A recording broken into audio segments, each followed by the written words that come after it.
Hey tubes, it's Blazer Project. Well, it is finally nice and beautiful today. I mean, we have had rain constantly for the past week. Off and on all the time. Morning, evening, afternoon, you name it, it's been raining. So, the Blazer, unfortunately, it is a muddy mess under there. So, I can't work on it, but that's why I have other projects for. Now, the book I ordered for the Vanguard is on its way, so once I get that, I'll get to looking into that and so forth. Do some tinkering here and there. And hopefully soon I can have that thing running, put it on the Dayton, and we can be done with that. The original engine that's on it right now, excuse me, is going to be used for something else. But today it's going to be parts washer time. Now this is the old Craftsman oilless air compressor we used to have. Now it just up and quit one day, and oilless, I mean, here's the cylinder, the head, and so forth, and there's the rod, counterweight, and all that. So plan today is I want to get this off and chop the top off, because I want to see what the condition of the inside of the tank is. But first, we're going to pull the head, all the rest of this off, because I want to see what's in here, because pretty much I think what happened is the electronics failed on it, which would not surprise me, but I want to see what the head is, if it's metal or plastic. I bet you guys do too. So, set you up on the tripod, and let's get to it. Oh, and if you're hearing a mower nearby, sorry, neighbors are mowing the yard and can't stop them. Life of a tuber. Especially when you're working outside.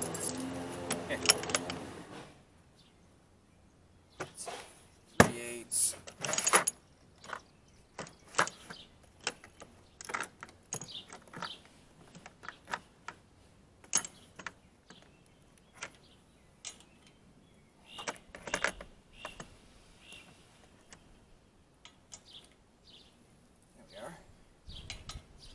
Nope, 1/4 inch.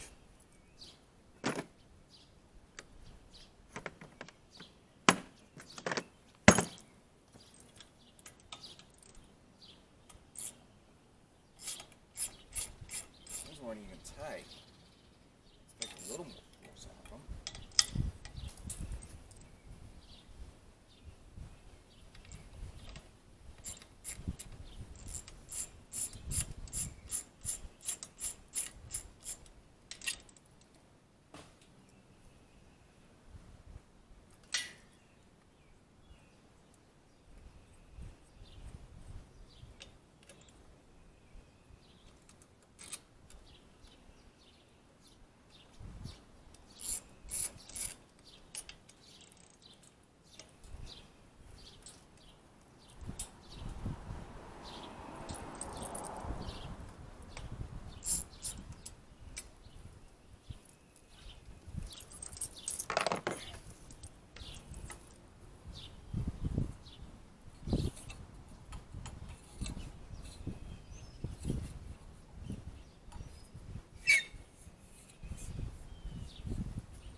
It's actually a metal one.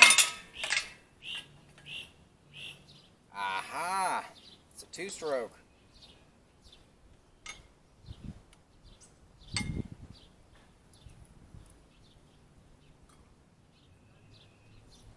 Okay. Bring you guys over. I'm going to show you something.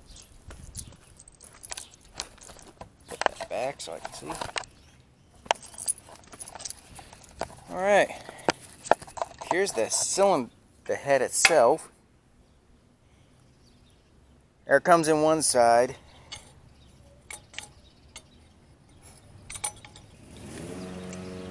And what happens is,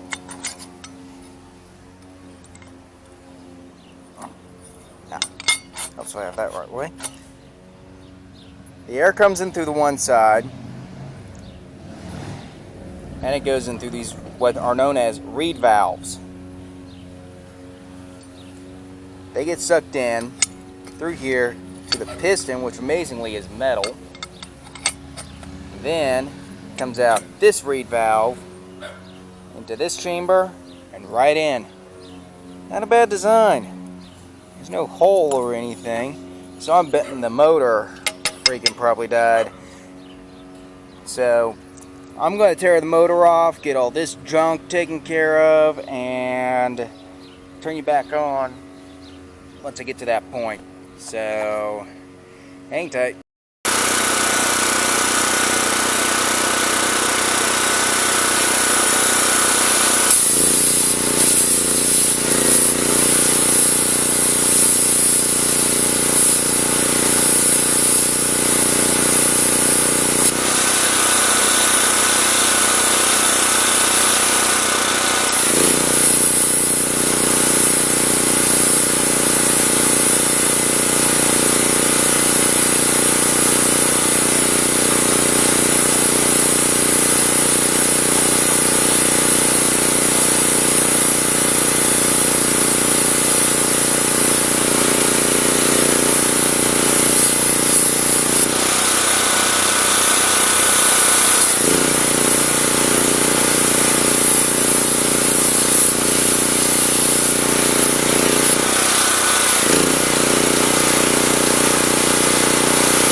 Alright.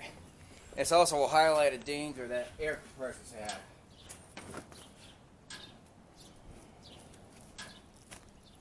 And why you need to run in water separator and drain. Well, finally got her off. I'm going to take the grinder, get all this, but you can see the rust. It's definitely started to rust on the inside, and that's one of the main dangers that happens with air compressors is rust eating away. You can see it starting here and here where the welds are. These are not painted inside, so I gotta do some grinding, get that cleaned up, and then I'm going to get the Rust-Oleum paint the inside, and then we're going to be on to part 2,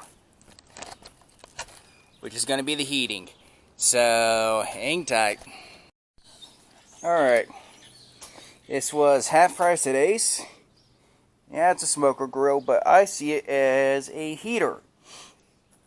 Now, I got 10 feet of copper tube right here. Plan is turn this into a spiral that'll fit in that, and it'll heat up the water. So what I gotta do is, well, after some grinding and so forth, allowing me to get this shoved in here to fit, because I don't have a freaking pole. So get it shoved in here and just start cranking by hand.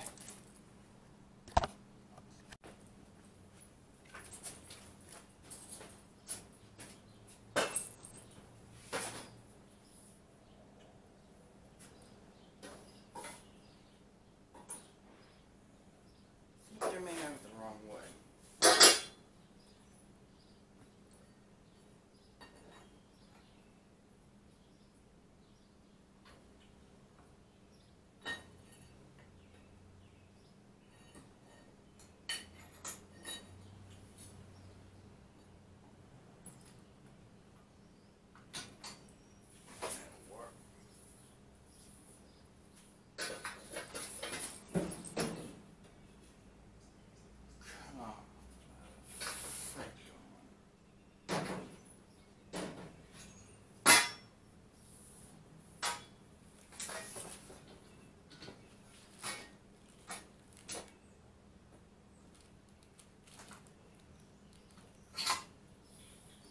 Adjustment.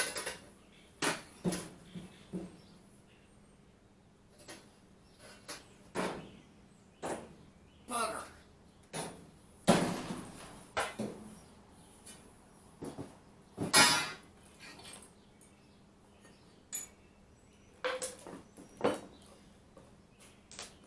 Looks like I'm going to cut some sections off.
Kill me if he's falling on the floor.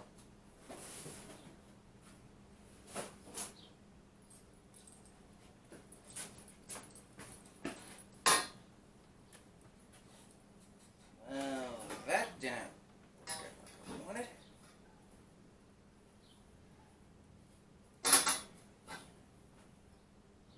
Bugger.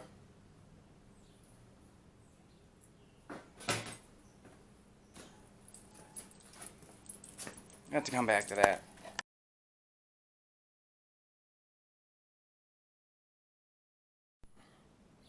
Well, that was a fail. I mean, F-A-I-L, so it is what it is, but still keeping the bender. But you saw by the photo, it's crunched. So what I decided to do, cut it. Got the pipe cutter. Got 2 long pieces, some short. So I'm going to have to go back to Ace or Lowe's and get some connectors and do a lot of soldering, but I'm going to run it from here to here and just stack it on up to the top and just make my coil that way. But I need at least one more 10-foot piece and a lot of connectors plus some other things. But